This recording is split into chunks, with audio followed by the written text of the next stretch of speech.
একের পর এক ম্যাচ হেরে তলানিতে চলে গিয়েছিল সানরাইজার্স হায়দ্রাবাদ। গত মৌসুমে ট্রাভিসেক জুটি প্রতিপক্ষকে চিরে চ্যাপ্টা করে হায়দ্রাবাদকে ফাইনালে তুলেছিল, কিন্তু এবার জমে উঠছিল না এই জুটি। ট্রাভিস হেড কিছুটা রান পেলেও একদম নিষ্প্রভ ছিলেন অভিষেক শর্মা। অবশেষে স্বরূপে হাজির অভিষেক। পাঞ্জাব কিংসের দেয়া বিশাল রান তাড়া করতে নেমে ট্রাভিসেক জুটি চালালেন তাণ্ডব। হায়দ্রাবাদের রাজীব গান্ধী আন্তর্জাতিক স্টেডিয়ামে পাঞ্জাব কিংসকে 8 উইকেট এবং 9 বল হাতে রেখে হারিয়েছে স্বাগতিক সানরাইজার্স হায়দ্রাবাদ। টস জিতে আগে ব্যাট করা পাঞ্জাব কিংস নির্ধারিত 20 ওভারে 6 উইকেট হারিয়ে 245 রানের বিশাল সংগ্রহ পায়। বড় লক্ষ্য তাড়া করতে নেমে অভিষেক শর্মার দুর্দান্ত সেঞ্চুরি এবং ট্রাভিস হেডের অর্ধশতকে ভর করে মাত্র 2 উইকেট হারিয়েই 18.3 ওভারে জয়ের লক্ষ্যে পৌঁছে যায় হায়দ্রাবাদ। আইপিএল ইতিহাসে দ্বিতীয় সর্বোচ্চ রান তাড়া করে জয় পেয়েছে স্বাগতিকরা। 171 রানের জুটি করে ম্যাচ হায়দ্রাবাদের হাতের মুঠোয় এনে দেন অভিষেক শর্মা ট্রাভিস হেড জুটি। হেডকে বিদায় করে এই জুটি ভাঙেন যুজবেন্দ্র চাহল। আউট হওয়ার আগে 37 বলে 9-4 এবং 3-6 66 রান করেন হেড। আগের ম্যাচগুলোয় রান না পাওয়া অভিষেক আজ রুদ্রমূর্তিতে হাজির হয়েছিলেন। হেডের চেয়েও বেশি খুনে মেজাজে ছিলেন তিনি।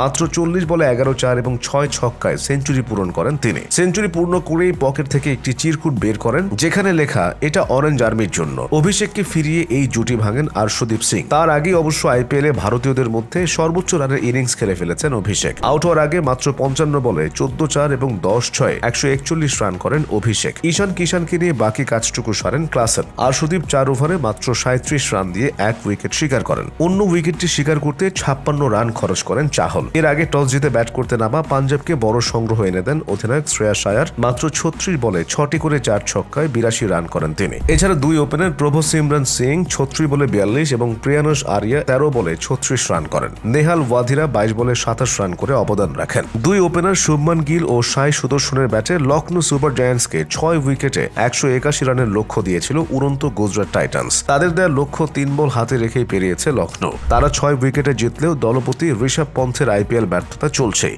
ড্রাফট থেকে লখনৌ 27 কোটি রুপি দিয়ে তাকে কিনেছিল। এটা আইপিএল ইতিহাসেরই সর্বোচ্চ দাম। অবশ্য আজকের ইনিংসটি তার এবারের আসরে সর্বোচ্চ। আগের ইনিংসগুলো যথাক্রমে 0, 15, 2 ও 2। এখানে স্টেডিয়ামের লক্ষ্য তারায় লখনৌর হয়ে মূল কাজটা করেছেন নিকোলাস পুরান, এডেন মার্করাম ও আয়ুষ বাদুনি। মেয়ে অসুস্থ হওয়ায় এ ম্যাচে ছন্দে থাকা ওপেনার মিচেল মার্শকে পায়নি লখনৌ। তিনি না থাকায় মার্করামের সঙ্গে পন্থি ইনিংস উদ্বোধনে নেমেছিলেন। মার্করাম ঝড় তুললেও পন্থি ঠিকঠাক ব্যাটে বলে করতে পারছিলেন না। 4-4-এ 19 বলে 21 রান স্থায়ী হয় তার ইনিংস। দুই ওপেনারের উইকেটই নেন প্রসিদ্ধ কৃষ্ণা। পন্থ আউট হয়ে গেলে এসেই তাণ্ডব শুরু করেন পুরান। দলীয় 155 রানে আউট হওয়ার আগে প্রায় 180 স্ট্রাইক রেটে স্কোর বোর্ডে তিনি 61 রান যোগ করেন। পুরান উইকেট দেন রশিদ খানের কাছে। এরপর ডেভিড মিলার 11 বলে 7 রান করলেও বাদুনি ও আব্দুল সামাদে চতুর্থ জয় দিয়ে মাঠ ছাড়ে লখনৌ। বাদুনি 20 বলে করেন 28 রান। এর আগে গিল ও সুদর্শন 120 রানের উদ্বোধনী জুটি করেন 12.1 ওভারে। গিল 38 বলে 60 করার পর আবেশ খানের ওভারে মার্করামকে ক্যাচ দেন। একটু পরে সুদর্শন রবি বিষ্ণুর শিকার হন। তারা আউট হলে গুজরাটের